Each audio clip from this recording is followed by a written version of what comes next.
യുഎസിൽ വീണ്ടും വിമാനാപകടം.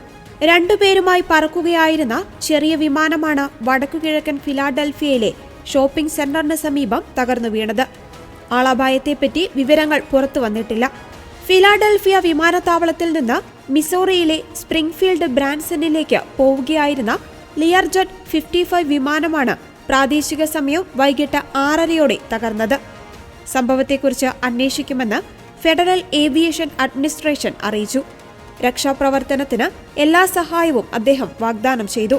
വലിയ അപകടം നടന്നതായി സ്ഥിരീകരിച്ച Philadelphia office of emergency management Roosevelt mall പരിസരത്തെ റോഡുകൾ അടച്ചതായും ഇതുവഴി യാത്ര ഒഴിവാക്കണമെന്നും നിർദ്ദേശിച്ചു.